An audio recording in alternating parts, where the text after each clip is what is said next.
بالله من الشيطان الرجيم. بسم الله الرحمن الرحيم. ألم تر إلى الذين نافقوا يقولون لإخوانهم الذين كفروا من أهل الكتاب لئن أخرجتم لنخرجن معكم ولا نطيع فيكم أحدا أبدا وإن قتلتم لننصرنكم والله يشهد إنهم لكاذبون. لئن أخرجوا لا يخرجون معهم ولئن قتلوا لا ينصرونهم ولئن نصروهم ليولن الأدبار ثم لا ينصرون. لأنتم أشد رهبة في صدورهم من الله ذلك بأنهم قوم لا يفقهون. لا يقاتلونكم جميعا إلا في قرى محصنة أو من وراء جدر بأسهم بينهم شديد تحسبهم جميعا وقلوبهم شتى ذلك بأنهم قوم لا يعقلون.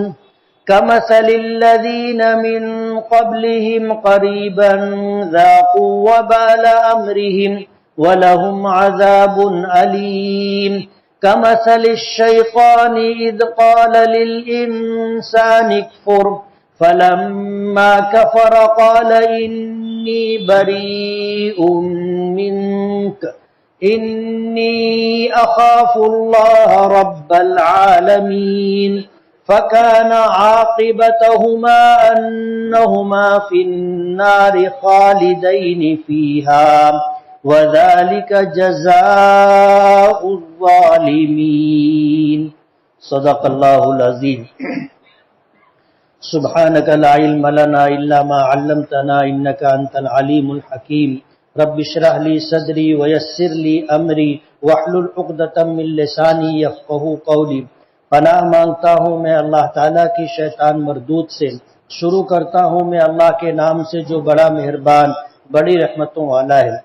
کیا نہیں دیکھا آپ نے ان لوگوں کو جو دغا باز ہیں، کہتے ہیں اپنے ان اہل کتاب کافر بھائیوں سے کہ اگر تم نکالے گئے، جلا وطن کیے گئے تو ہم بھی تمہارے ساتھ نکلیں گے اور تمہارے بارے میں کبھی کسی کی بات نہیں مانیں گے، اور اگر تم سے جنگ کی گئی تو ہم تمہاری ضرور مدد کریں گے.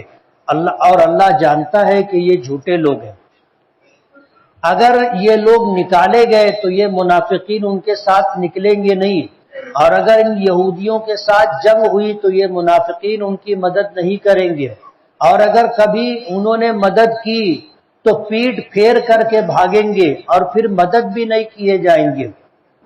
البتہ تم خوف اور ہیبت کے اعتبار سے ان کے دلوں میں سخت ہو اللہ کے مقابلے میں، اور یہ اس لیے کہ یہ بے وقوف قومیں سمجھتی نہیں ہیں. یہ لوگ سب مل کر کے بھی تم سے جنگ نہیں کر سکتے مگر گھنی بستیوں کے اوٹ میں یا دیواروں کے پیچھے سے. ان کے آپس میں معاملات بہت زیادہ سخت ہیں، بگڑے ہوئے ہیں. آپ انہیں متحد سمجھتے ہیں حالانکہ ان کے دل ایک دوسرے سے پھٹے ہوئے ہیں، اور یہ اس وجہ سے کہ یہ ایسی قوم ہے جو سمجھ نہیں رکھتی، عقل نہیں رکھتی. یہ ان لوگوں کی طرح ہیں جو قریب میں ان سے پہلے گزرے کہ انہوں نے اپنے کام کا وبال چکھا اور ان کے لیے دردناک عذاب ہے. یہ شیطان کے مانند ہیں کہ جب شیطان انسان سے کہتا ہے کہ کفر کر، پھر جب انسان کفر کر لیتا ہے تو شیطان اس سے کہتا ہے کہ میں تو تجھ سے بری ہوں، میں اللہ تعالیٰ سے ڈرتا ہوں جو سارے جہانوں کا پروردگار ہے. پس ان دونوں کا انجام ایک جیسا ہوگا. ان کا انجام ہوگا کہ یہ دونوں جہنم میں ہمیشہ ہمیشہ رہیں گے، اور یہ گنہگاروں کی جزا ہے، سزا ہے.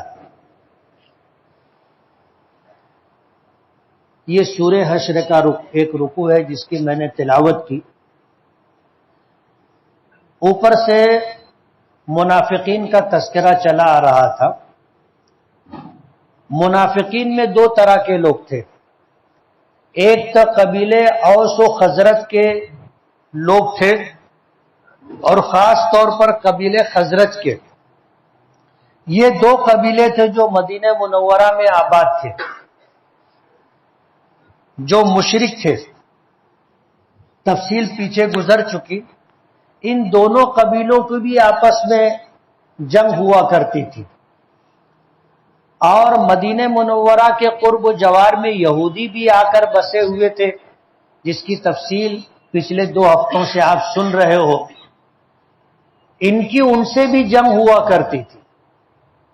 اللہ کے رسول صلی اللہ علیہ وسلم ہجرت کر کے مدینہ آتے، اس سے پہلے قبیلے خزرج میں عبداللہ ابن ابی ایک شخص تھا جس کی سرداری پر دونوں قبیلے متحد ہو گئے تھے، قبیلے اوس اور خزرج کے لوگ، کہ ہم اس کو اپنا سردار بنائیں گے. ابھی سرداری کا اعلان ہوتا اس سے پہلے اللہ کے رسول صلی اللہ علیہ وسلم ہجرت کر کے مدینہ منورہ پہنچ گئے. آپ کے مدینہ منورہ پہنچ جانے کی وجہ سے اس کی سرداری کھٹائی میں پڑ گئی، جس کا اسے بہت زیادہ ملال تھا. اور اس ملال کی وجہ سے کہ اس کو سرداری نہیں ملی، وہ اللہ کے رسول صلی اللہ علیہ وسلم اور صحابہ کرام اور اسلام کا سخت دشمن ہو گیا. لیکن طاقت اتنی نہیں تھی کہ اپنی دشمنی کا برملا اظہار کرتا. تو وہ اور اس کے ماننے والے لوگوں نے اسلام قبول کیا، اور یہ دکھاوے کے لیے تھا، دل سے انہوں نے اسلام قبول نہیں کیا تھا. یہ منافق لوگ تھے جو قبیلے خزرج کے لوگ تھے، اور انہوں نے جو ہے دکھاوے کے لیے اسلام قبول کیا تھا. ان کے دلوں میں اللہ کے رسول صلی اللہ علیہ وسلم کی، صحابہ کرام کی اور اسلام کی سخت دشمنی تھی، ناراضگی تھی. در پردہ انہوں نے یہودیوں سے ساز باز کی. اللہ کے رسول صلی اللہ علیہ وسلم نے مدینہ پہنچنے کے بعد یہودیوں سے معاہدہ کیا تھا، ایگریمنٹ کیا تھا، اور وہ یہ تھا کہ ہم اور آپ ایک دوسرے کے حلیف اور مددگار ہوں گے.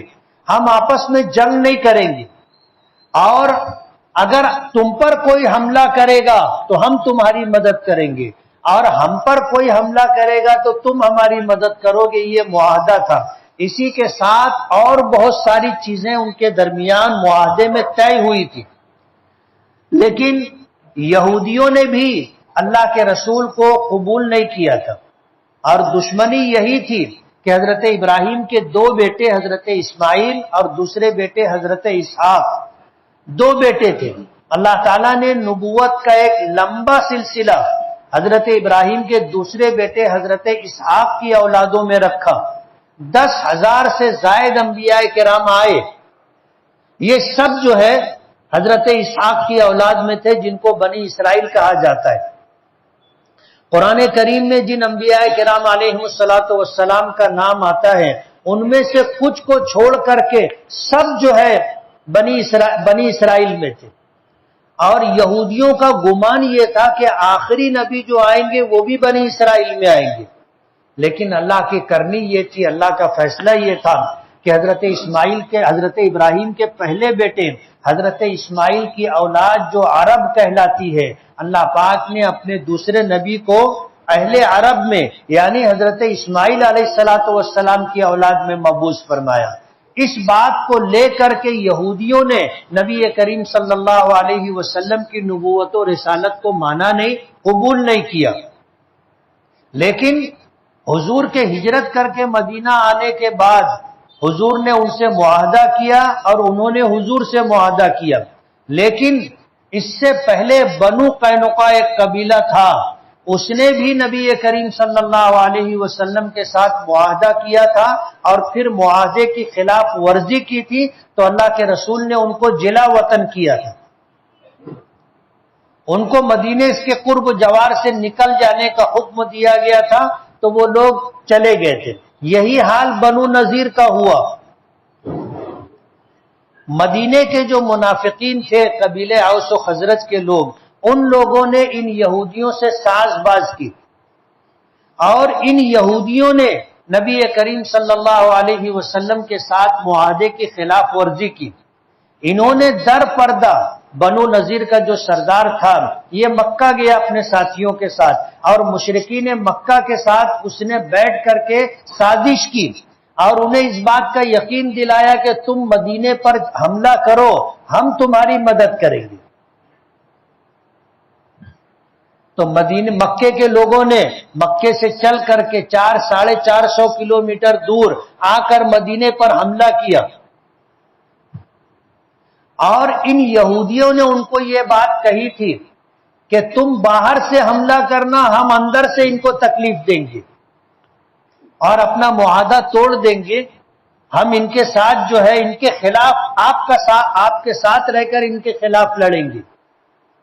ظاہر بات ہے اللہ کا فیصلہ جو تھا نافذ ہوا، بنو قینقاع کو در بدر ہونا پڑا، اس کے بعد بنو نذیر کو بھی جانا پڑا، جس کی تفصیل آپ کو بتائی۔ اللہ پاک نے فرمایا کہ کیا آپ نے ان منافقین کو دیکھا نہیں؟ اس سے مراد قبیلے خزرج کے جو منافقین تھے اہل مدینہ، جو یہودیوں سے کہا کرتے تھے کہ لنخرجن معکم، لئن اخرجتم لنخرجن معکم، اگر تمہیں جلا وطن کیا گیا، شہر بدر کیا گیا، تڑی پار کیا گیا، تو ہم بھی تمہارے ساتھ مدینہ چھوڑ دیں گے، ہم بھی تمہارے ساتھ چلیں گے۔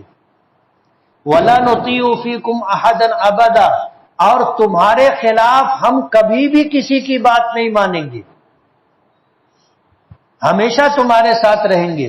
وَإِن قُوتِلْتُمْ لَنَنصُرَنَّكُمْ، اور اگر تم سے جنگ کی گئی تو ہم تمہاری مدد کریں گے۔ اللہ پاک فرماتے ہیں کہ اللہ اس بات کی گواہی دیتا ہے کہ یہ لوگ اپنی بات میں جھوٹے ہیں، یہ نہ ان کے ساتھ اپنا گھر بار اپنا وطن چھوڑیں گے، اور اگر مسلمانوں کی یہودیوں کے ساتھ جنگ ہوئی تو یہ نہ ان کی مدد بھی نہیں کریں گے۔ اللہ نے اس بات کی خبر اپنے نبی اور نبی کے ساتھ صحابہ کرام رضوان اللہ تعالی علیہ مجمعین کو دے دی، اور فرمایا لئن اخرجوا لا یخرجون معکم، اگر یہ یہودی نکالے گئے تو یہ منافقین ان کے ساتھ نکلیں گے نہیں۔ وَلَئِن قُوتِلْتُمْ لَا يَنْصُرُونَهُمْ وَلَئِن قُوتِلُوا لَا يَنْصُرُونَهُمْ، اور اگر ان کے ساتھ جنگ کی گئی تو یہ منافقین ان کی مدد نہیں کریں گے، اور اگر بالفرض والمحال انہوں نے مدد کا ارادہ کیا لَيُوَلُّنَّ الْأَدْبَارَ، تو یہ پیٹ پھیر کر کے بھاگیں گے، ٹک نہیں سکیں گے۔ ثُمَّ لَا يُنصَرُونَ، اور جب یہ اس طرح کی حرکت کر لیں گے تو پھر ان کی مدد کا سب سلسلہ ختم ہو جائے گا۔ آج جیسے یہ مدینہ میں رہ رہے ہیں، اپنے آپ کو مسلمان ظاہر کر کے فائدہ اٹھا رہے ہیں مسلمانوں سے، یہ سب سلسلہ ختم ہو جائے گا۔ اللہ پاک فرماتے ہیں کہ ان کے دلوں میں تمہارا خوف اور تمہاری ہیبت اللہ سے بھی زیادہ ہے۔ لَأَنْتُمْ أَشَدُّ رَهْبَةً فِي صُدُورِهِمْ مِنَ اللَّهِ، ان کے دلوں میں تمہارا جو خوف ہے وہ اتنا زیادہ ہے کہ اتنا خوف ان کے دلوں میں اللہ کا بھی نہیں۔ اور کیوں؟ ذَلِكَ بِأَنَّهُمْ قَوْمٌ لَا يَفْقَهُونَ، یہ بے سمجھ قوم ہے، سمجھتا ہی نہیں ہے ان کو۔ اگر سمجھتا تو اللہ پر ایمان لاتے اور اللہ کی قدرت پر یقین رکھتے، لیکن اللہ کو نہیں مانا تو ان کے دلوں میں سبب کے درجے میں تمہاری ہیبت زیادہ ہے، تمہاری بہادری، تمہاری بصالت کی وجہ سے، کہ یہ دیکھتے ہیں کہ تم لوگ لڑنے پر جب آتے ہو تو پھر تمہارے مقابلے میں کوئی ٹک نہیں سکتا، اس لیے یہ اللہ سے زیادہ تم سے ڈرتے ہیں، ان کے دلوں میں خوف تمہارا زیادہ ہے۔ ذَلِكَ بِأَنَّهُمْ قَوْمٌ لَا يَفْقَهُونَ، وجہ اس کی یہ ہے کہ یہ نہ سمجھ لوگ ہیں۔ لَا يُقَاتِلُونَكُمْ جَمِيعًا، یہ سب مل کر کے بھی تمہارے مقابلے میں میدان میں نہیں آئیں گے۔ اللہ نے خبر دے دی، لا يقاتلونکم جميعا، یہ سب مل کر کے بھی تمہارے مقابلے میں میدان جنگ میں نہیں آ سکتے، اور اگر یہ تم سے لڑیں گے الا فی قرى محصنہ، یا تو اپنی بستیوں میں رہ کر کے، گھنی بستیوں میں رہ کر کے لڑیں گے. کیسے؟ چھت پر چڑھ جائیں گے، اینٹ پھینکیں گے، گرم پانی پھینکیں گے. آج بھی دنیا میں ایسا ہی ہوتا ہے، بزدل لوگ یہی کرتے. تو یہ تم سے میدان جنگ میں آ کر لڑنے کی ہمت نہیں رکھتے. او من وراء جدر، یا اگر یہ لڑیں گے تو گھات لگا کر کے، دھوکے سے تم کو مارنے کی کوشش کریں گے، دیواروں کی آڑ میں سے. بأسہم بینہم شدید، ان کی آپس میں لڑائی اور اختلاف بہت زیادہ ہے. بأسہم بینہم شدید، ان کی آپس کی لڑائی اور ان کا آپس کا اختلاف بہت سخت ہے. تحسبہم جمیعا، آپ ایسا سمجھتے ہو کہ یہ متحد ہے. وقلوبہم شتیٰ، حالانکہ ان کے دل ایک دوسرے سے پھٹے ہوئے ہیں. یہ خود جو ہے برادری میں، خانوں میں، مسلک میں ادھر ادھر بٹے ہوئے، یہ متحد نہیں ہے، تم کو متحد نظر آتے ہیں. ذالک بانہم قوم لا یعقلون، اور اس وجہ سے کہ یہ قوم عقل سے پیدل ہے، ان کو سمجھتا نہیں ہے. ان کا حال تو وہی ہوگا جو اس سے پہلے قریب میں کچھ لوگوں کا ہو چکا، یعنی قبیلے بنو قینقاع کا. یا پھر اس سے پہلے جنگ بدر ہوئی تھی جس میں مشرکین کو کھلی شکست ہوئی تھی، اور 70 مشرکین مارے گئے تھے، 70 گرفتار ہوئے تھے، اور ان کا سارا اسلحہ اور ساتھ میں جو سامان لے کر کے آئے تھے وہ سب مال غنیمت کے طور پر مسلمانوں کو ملا تھا. اللہ پاک نے خبر دی کہ ان کا حال بھی یہی ہونے والا ہے، اور ہوا. بنو نذیر سے مسلمانوں نے جا کر کے قلعے کا محاصرہ کر لیا، تو وہ مارے ہیبت اور خوف کے لڑ نہیں سکے، انہوں نے صلح کی. تو حضور نے فرمایا کہ تم جان کی امان مانگتے ہو، جان کی امان، تم جو یہاں سے لے جا سکتے ہو لے کے جاؤ، اب یہاں رہنے کی اجازت نہیں. انہوں نے اپنا قلعہ خالی کیا، اور پیچھے جیسے تفصیل میں نے بتائی کہ جو کچھ لے جا سکتے تھے وہ سب وہ لے کر کے چلے گئے.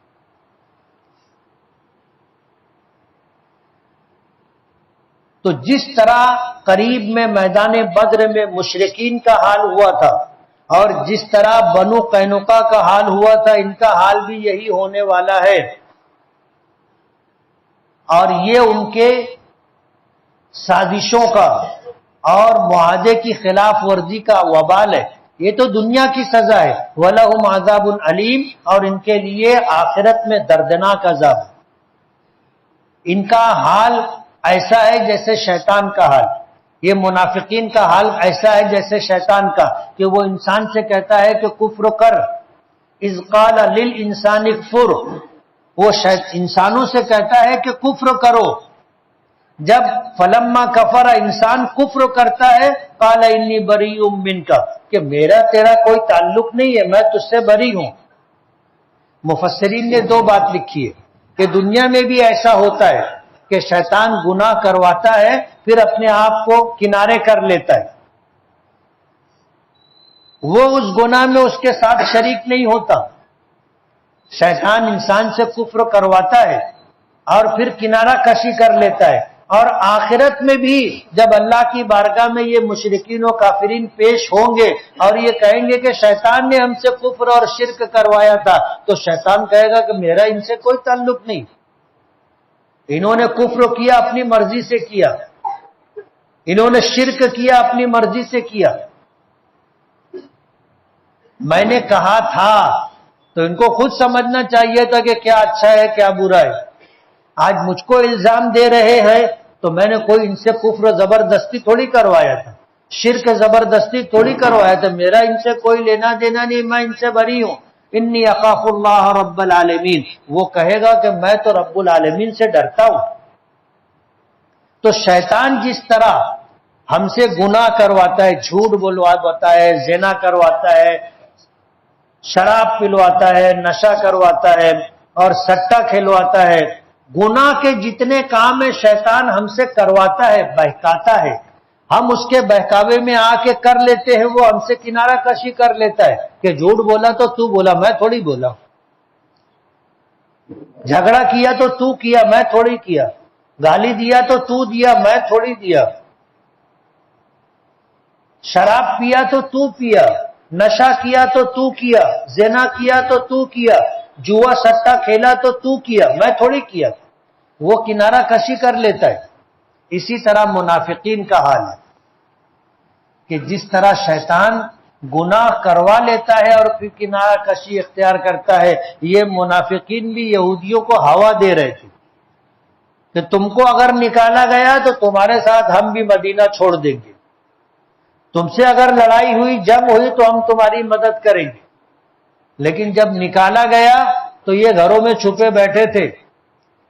جب مسلمانوں نے بنو نذیر اور ان کے قلعے کا محاصرہ کر لیا تو یہ ان کی مدد کے لیے نکل کر کے نہیں آئے۔ شیطان جس طرح انسانوں کے ساتھ کھیلتا ہے، دھوکہ اور دغا بازی کرتا ہے، انہوں نے بھی اسی طرح کیا۔ اللہ پاک فرماتے ہیں کہ ان دونوں کا حال، دونوں کا، منافقین کا اور یہودیوں کا، دونوں کا حال کیا ہوگا؟ انہما فی النار خالدین فیہا، یہ دونوں ہمیشہ ہمیشہ جہنم میں رہیں گے۔ وذالک جزاء الظالمین، اور یہ گنہگاروں کی سزا ہے۔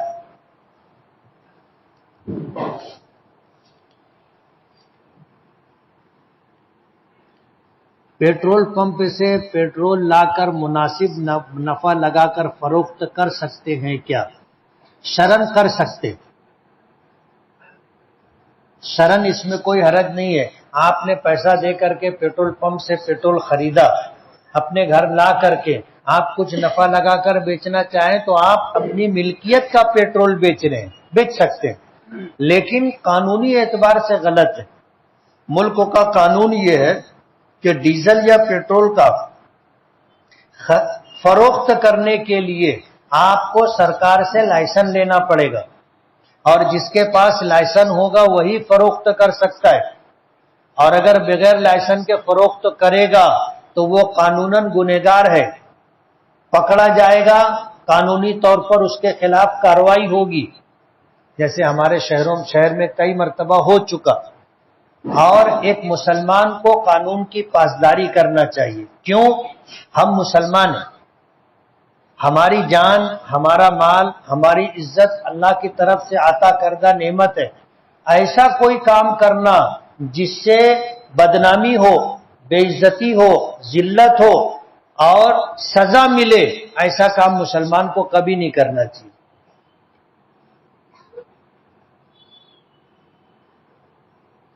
میں سنا ہوں کہ بھائی ایک دوسرے کا جھوٹا دودھ اور ایک ساتھ بیٹھ کر دودھ نہیں کھا پی سکتے، کیا یہ بات صحیح ہے؟ یہ بالکل بے بنیاد اور غلط بات ہے۔ دودھ شریک بھائی یا بہن وہی ہوتی ہے جو دودھ پینے کی مدت، یعنی بچپن کے پہلے جو 2 سال ہوتے ہیں، اس مدت میں ایک خاتون کا اگر دودھ پیے تو وہ دودھ شریک بھائی بہن ہے، ورنہ نہیں۔ میاں بیوی بھی ایک ساتھ بیٹھ کر کے دودھ کھا پی سکتے، لوگوں میں ایسا مشہور ہے کہ نہیں کر سکتے، اگر ایسا کریں گے تو بولے بھائی بہن ہو جائیں گے، ایسا نہیں۔ ایک کارٹون ہے جس میں بے حیائی نہیں ہے، تو کیا وہ کارٹون دیکھ سکتے ہیں؟ مسلمان کو ہمیشہ لغو کاموں سے اپنے آپ کو بچانا چاہیے۔ جو لوگ ٹائم پاس کرنے کے لیے موبائل کھیلتے ہیں، یہ وقت کی بربادی اور ضیاع ہے، اور مسلمان کو اپنا وقت برباد نہیں کرنا چاہیے۔ آپ اللہ کا ذکر کرو، درود پاک پڑھو، استغفار پڑھو، قرآن کریم کی تلاوت کرو، اللہ کی عبادت کرو۔ جنت میں جانے کے بعد جس چیز کا اس کو ملال ہوگا، افسوس ہوگا، وہ کہ ہم نے دنیا میں رہتے ہوئے اپنے اوقات کو اللہ کے ذکر کے بغیر گزارا۔ ایک مرتبہ سبحان اللہ، ایک مرتبہ الحمدللہ، ایک مرتبہ اللہ اکبر، ایک مرتبہ لا الہ الا اللہ کہنا جنت میں ایک درخت لگاتا ہے۔ حضرت ابراہیم علیہ نبینا علیہ السلام نے معراج کے سفر میں جناب رسول اللہ صلی اللہ علیہ وسلم سے ملاقات ہوئی تھی تو کہا تھا کہ اپنی امت کو میرا سلام کہنا۔ میں نے اس سے پہلے بھی کہا تھا، آپ کہیے علیکہ وعلیہ السلام۔ حضرت ابراہیم نے سلام بھیجا اور کہا کہ اپنی امت کو میرا یہ پیغام دینا کہ جنت چٹیل میدان ہے، اللہ کا ذکر اس میں درخت لگاتا ہے۔ تو جنتی کو جنت میں جانے کے بعد ان اوقات پر جو اللہ کے ذکر کے بغیر گزرے ان کو افسوس ہوگا، کاش ہم اللہ کا ذکر کرتے۔ اب یہ گیم کھیلنے میں وقت برباد کرنا اللہ کی بہت بڑی نعمت کو ضائع اور برباد کرنا ہے۔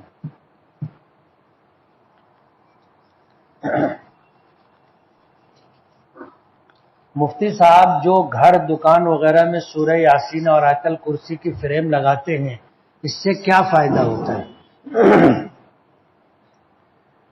دو بات ہے، ایک تو یہ کہ اپنے گھر کی زینت کے لیے اللہ کے نام کو یا اللہ کے کلام کو استعمال کرنے سے فقہا نے منع کیا ہے۔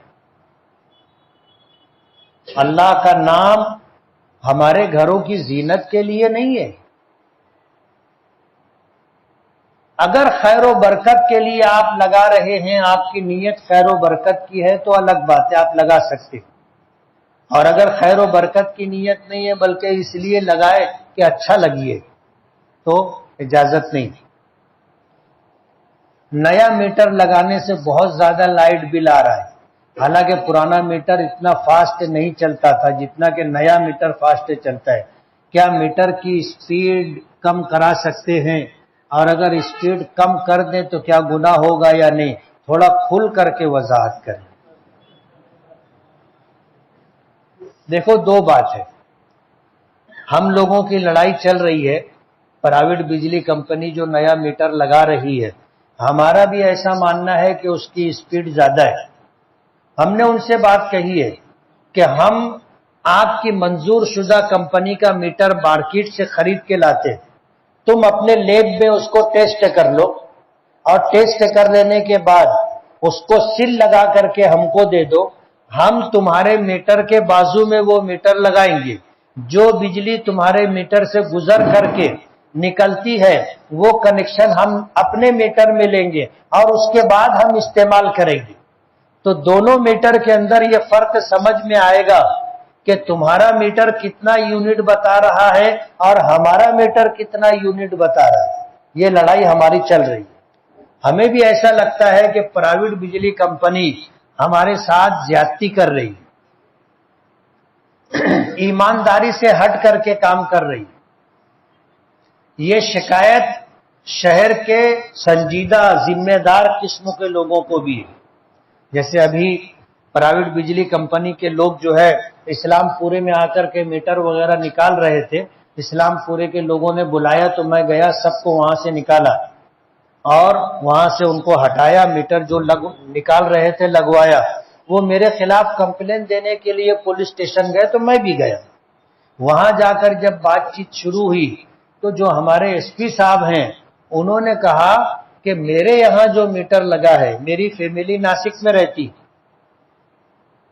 میری فیملی ناسک میں رہتی ہے، میں اکیلا یہاں رہتا ہوں، میں ڈیوٹی کرتا ہوں، 20 دن مشکل سے مالیگاؤں رہتا ہوں، میری ڈیوٹی اطراف میں مالیگاؤں کے دیہات وغیرہ میں بھی، تو میرا آنا جانا ہوتا ہے، میں 10 دن باہر رہتا ہوں، 20 دن مشکل سے مالیگاؤں رہتا ہوں اور میں ڈیوٹی کرتا ہوں، گھر پہنچا، لائٹ جلایا، فریش ہوا، کھانا کھایا، لائٹ بند کیا، سو گیا۔ صبح جب اٹھتا ہوں، اٹھ کر کے فریش ہو کر کے میں ڈیوٹی پہ آ جاتا ہوں، تو میرا بل جو ہے 500-700 آنا چاہیے، میرا 4500 بل آیا۔ اور یہی بات ڈی ایس پی نے کہی کہ میرا بل 2700-2800 روپیہ ہے، جبکہ میرا بل 400 آنا چاہیے۔ تو یہ شکایت شہر کے اچھے اچھے لوگوں کو ہے۔ تو ہمیں اس بات کا احساس ہے کہ یہ پرائیویٹ بجلی کمپنی شہر میں اس طرح لوگوں کو لوٹ رہی ہے، تو ہماری لڑائی ان سے جاری ہے۔ اس کے ساتھ جو مسئلہ پوچھا ہے، اگر پرائیویٹ بجلی کمپنی کا لگایا ہوا میٹر واقعی فاسٹ ہے تو جتنا فاسٹ ہے اتنا آپ کم کروا سکتے ہو، لیکن ظاہر بات ہے اب اپنے کو کوئی پیمانہ تو ہے نہیں کہ چلو یہاں سے کھینچ کے یہاں کر دیں، ایسا نہیں ہے. اس لیے یہ لڑائی لڑ رہے ہیں اور انشاءاللہ انصاف ملے گا. اس میں اندیشہ یہ بھی ہے کہ اگر آپ نے میٹر میں چھیڑ چھاڑ کی، میٹر بنوایا، تو وہ بعد میں آ کر کے چیک کریں گے تو تم چور ثابت ہو جاؤ گے. پھر تمہارے اوپر چوری کا کیس بھی بنے گا، ٹھیپ کا، اور اسی کے ساتھ پھر وہ تم پر جرمانہ بھی لگائیں گے اور سال بھر کا جرمانہ لگائیں گے. چاہے تم میٹر کل بنوائے، آج ریڈ ہوئی اور پکڑے گئے تو 1 سال کا جرمانہ بھرنا پڑے گا، 1 سال کی پینلٹی بھرنی پڑے گی. ابھی یہ گھروں کو جو بل دے رہے ہیں ایسے معاملات میں 50,000 کے اوپر دے رہے، اور کارخانے والوں کو کئی لاکھ روپیہ جرمانے کے طور پر لگا رہے. تو یہ مالیگاؤں شہر کے اندر یہ زیادتی ہو رہی ہے. میرا یہ آپ سے کہنا ہے کہ آپ ابھی ایسا کچھ بھی نہ کریں. ہم کوشش کر رہے ہیں آپ کو انصاف دلانے کی. مکڑی بہت زیادہ آ جائے تو کیا کرے؟ جھاڑو دو، گھر صاف کرو، شریعت کا حکم ہے. زید جس لڑکی سے نکاح کرنا چاہتا ہے وہ میمن ہے. کیا میمن سے نکاح ہو سکتا ہے؟ میمن ہوتے کون ہیں اور ان کی تاریخ اور عقیدہ کیا ہے؟ مسلمان سے نکاح کر سکتا ہے، اور یہ میمن بھی مسلمان ہے. آپ کو اطمینان نہیں ہے، آپ ان کے بارے میں پہلے اطمینان کر لیں. مسلمان اگر ہیں، صاحب ایمان ہے، تو آپ نکاح کر سکتے ہیں. کیا مسجد کے اسپیکر میں ایکو ساؤنڈ جس سے آواز ٹکرا کر آتی لگا سکتے ہیں؟ نہیں لگانا چاہیے، سیدھی سادی آواز رکھنے کا. دیوالی پر مبارکباد دینا اور ان کے ساتھ مل کر پٹاخے پھوڑنا کیسا ہے؟ ظاہر بات ہے یہ اپنی تہذیب نہیں ہے، غیروں کا طور طریقہ، نہیں کرنا چاہیے. مچھلی اور چکن ایک ساتھ کھا سکتے ہیں یا نہیں؟ کھا سکتے ہیں. کیا مسجد میں ایک جماعت ہونے کے بعد اسی مسجد میں دوسری جماعت کھڑی کر سکتے ہیں؟ محلے کی مسجد ہے تو نہیں کھڑی کر سکتے، مکروہ ہے. اور اگر راستے کی مسجد ہے تو دوسری جماعت کھڑی کر سکتے ہیں. دیوالی اور دوسرے تہواروں پر جو بونس ملتا ہے وہ لینا جائز ہے یا نہیں؟ جائز ہے. جس کے شوہر کا انتقال ہو جائے وہ عورت ماں کے گھر عدت گزار سکتی ہے یا نہیں؟ عدت گزارنے کے لیے جہاں جس مکان میں شوہر کے ساتھ رہتی تھی اسی مکان میں عدت گزارے. اگر اس کی جان کو خطرہ ہو یا اس کی عزت و آبرو کو خطرہ ہو تو وہ جگہ تبدیل کر سکتی ہے، ورنہ نہیں. جس شخص کی زندگی میں ایک بھی وقت کی نماز قضا نہ ہوئی ہو تو اس شخص کو کیا کہتے ہیں؟ اس کو صاحب ترتیب کہتے ہیں. کیا کہتے ہیں؟ صاحب ترتیب. اور یہ بہت بڑی فضیلت ہے. شیطان نماز میں بہت بہکاتا ہے اور نماز میں گندے خیالات اور وسوسے ڈالتا ہے. کوئی وظیفہ بتائیے. دن میں، رات میں، 24 گھنٹے میں کوئی ایک نماز کے بعد 25 مرتبہ قل ہو اللہ کی سورت بسم اللہ کے ساتھ پڑھ کر کے اپنے سینے پر دم کرنا چاہیے، تو انشاءاللہ وسوسہ آنا بند ہو جائے گا. نماز جنازہ پڑھانے والا امام نیت کس طرح کرے اور قبر پر پانی ڈالتے وقت کیا پڑھے؟ نماز جنازہ پڑھا رہا ہے تو وہ یہ نیت کرے کہ میں اس میت کے لیے نماز جنازہ پڑھ رہا ہوں اللہ کے حکم کے مطابق، اور بحیثیت امام، اور ہم مقتدی ہیں تو ہم کہیں گے پیچھے اس امام کی. قبر پر مٹی پانی ڈالتے ہوئے بسم اللہ وعلی ملت رسول اللہ پڑھنا چاہیے. حضور کے گھوڑے کا نام کیا تھا اور حضرت ابو ہریرہ کا اصلی نام کیا تھا؟ حضور کے گھوڑے کا نام تو مجھے یاد نہیں ہے، تھوڑا سا شبہ ہے. حضرت ابو ہریرہ کا نام عبد الرحمن تھا. ہرن کہتے ہیں بلی کو، ہریرہ بلی کا بچہ. ایک مرتبہ ایسا ہوا کہ یہ حضور کی مجلس میں آئے تو بلی کا بچہ ساتھ میں لے کر کے آئے، تو حضور کی زبان سے نکلا ابو ہریرہ، اے بلی کے بچے والے. ان کو اتنا نام پسند اتنا آیا اور سب کو اتنا اچھا لگا کہ پھر ان کا نام ہی وہ ابو ہریرہ سے مشہور ہو گئے. حالانکہ یہ کنیت ہے ان کی، نام عبد الرحمن. اگر کسی وجہ سے عصر کی نماز چھوٹ جائے اور سورج غروب ہونے میں صرف 5 منٹ ہو، ہم نے نماز پڑھی اور ہماری نماز 6 منٹ میں مکمل ہوئی، یعنی 1 منٹ زیادہ ہوا غروب ہونے کے بعد، تو کیا نماز ہو جائے گی؟ ہو جائے گی۔ نقش بندی سلسلہ کیا ہے اور کس سے شروع ہوا؟ ولایت کے سلسلے میں 4 سلسلے ہیں: قادری، سہروردی، نقش بندی اور چشتی۔ یہ جن بزرگوں سے اولیاء کرام سے چلا ہے ان کی نسبت کی وجہ سے یہ نام ملا، جیسے خواجہ معین الدین چشتی، اس سلسلے میں جو لوگ بیعت ہوتے ہیں وہ چشتی کہلاتے ہیں۔ شیخ عبد القادر جیلانی، اس سلسلے میں، ان کے سلسلے میں جو لوگ بیعت ہوتے ہیں وہ قادری کہلاتے ہیں۔ اور شیخ شہاب الدین سہروردی، اس سلسلے میں جو لوگ ہوتے ہیں سہروردی کہلاتے ہیں۔ اور نقش بندی سلسلہ بھی ایسا ہی ہے، تو جو لوگ اس سلسلے میں ہوتے ہیں نقش بندی کہلاتے ہیں۔ سنت کے مطابق شادی کس طرح کی جاتی ہے؟ سادگی کے ساتھ جو نکاح کیا جائے، مسجد میں کیا جائے، امیر و غریب سب کو یاد کیا جائے، وہ سنت کے مطابق شادی، جس میں پٹاخے بازی نہ ہو، جس میں ویڈیوگرافی نہ ہو۔ میری عمر 22 سال ہے اور ابا میری شادی کو لے کے فکر مند ہے، زنا میں مبتلا ہونے کا ڈر ہے، کیا کروں؟ شادی کرو، شادی کرو، یہی علاج ہے، دوسرا کوئی علاج نہیں۔ والد بھی فکر مند ہیں، تم کو بھی زنا میں مبتلا ہونے کا اندیشہ ہے، نکاح کرنا واجب ہے، رشتہ آئے، مناسب رشتہ ہو کر لو، 100 نمبر کا بلب مت ڈھونڈو، 25 نمبر کا ہو، 40 نمبر کا ہو تو بھی کر لو۔ بالغ ہونے کے بعد سے مشت زنی کی عادت پڑ گئی ہے، 4 سال سے مسلسل کوشش کر رہا ہوں مگر توبہ کر کے پھر ٹوٹ جاتی ہے توبہ، کیا کروں؟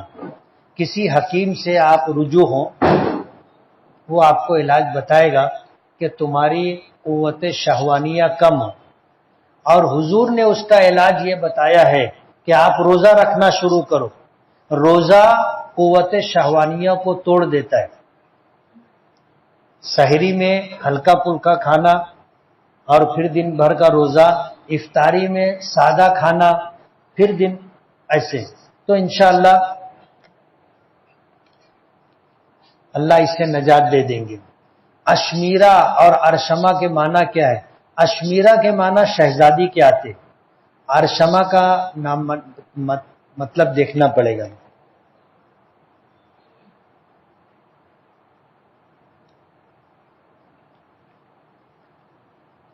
پٹاخے کا کاروبار کرنا کیسا ہے؟ مکروہ ہے۔ کون سی جامع مسجد میں 500 نمازوں کا ثواب ملتا ہے؟ اسی جامع مسجد میں یا پھر کوئی دوسری جامع مسجد میں؟ یہ ایک اہل شہر کا تعامل ہوتا ہے، بستی کے لوگ جس مسجد کو جامع مسجد مانتے ہوں گے اس مسجد میں 500 نمازوں کا ثواب ملے گا۔ کبوتر پالنا کیسا ہے؟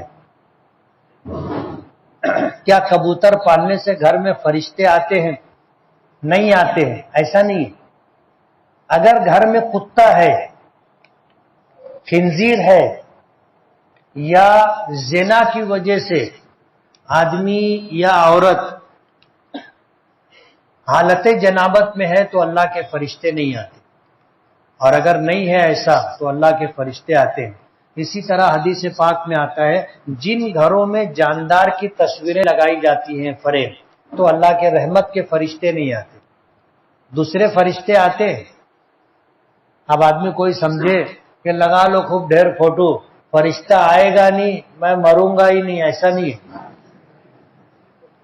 رحمت کے فرشتے نہیں آتے، عذاب کے فرشتے، روح قبض کرنے والے فرشتے، دنیا کی کوئی طاقت ان کو روک نہیں سکتی، وہ آئیں گے اپنا کام کر کے جائیں گے. نماز میں آخری قاعدے میں صرف تحیات پڑھنے سے نماز ہو جاتی ہے؟ ہاں، درود پاک اور دعائے معصورہ پڑھنا سنت ہے، نہیں بھی پڑھو گے تو بھی نماز ہو جائے گی. اور کبھی اگر عجلت ہو، جلدی ہو کسی وجہ سے، تو تحیات پوری پڑھنے کے بعد صلی اللہ علیہ وسلم درود ہو گیا، رب اغفر وارحم وانت خیر الراحمین، یہ اتنی دعائے معصورہ ہو گئی، نماز ہو جائے گی. جمعہ کے دن خطبے کی اذان کا جواب دل سے دینا چاہیے یا زبان سے؟ دل سے دینا چاہیے. صبح کی اذان لاؤڈ اسپیکر سے دینا منع ہے، اس لیے اکثر مساجد میں مسجد کے ہال کے اندر ممبر سے لگ کر اذان دیتے ہیں. کیا یہ صحیح ہے؟ اذان کہاں سے دینا چاہیے؟ اذان کا مقصد یہ ہے کہ لوگوں تک اذان وقت ہونے کی اطلاع ہو جائے. ماضی میں لاؤڈ اسپیکر نہیں تھا، بغیر لاؤڈ اسپیکر کے اذان دی جاتی تھی، تو ایسا ضروری نہیں ہے کہ اذان نہیں دے سکتے. آپ جو ہے مسجد کے دروازے پر کھڑے ہو کر کے یا چھت پر کھڑے ہو کر کے بلند جگہ پر جا کر کے اذان دے سکتے ہیں، لوگوں تک آواز جائے. لاؤڈ اسپیکر منع ہے. وہ بھی کیا ہے کہ انسانوں کے بنائے ہوئے قانون کی وجہ سے، ورنہ اذان جو ہے لاؤڈ اسپیکر میں دینا شرعاً منع نہیں ہے، دے سکتے ہیں.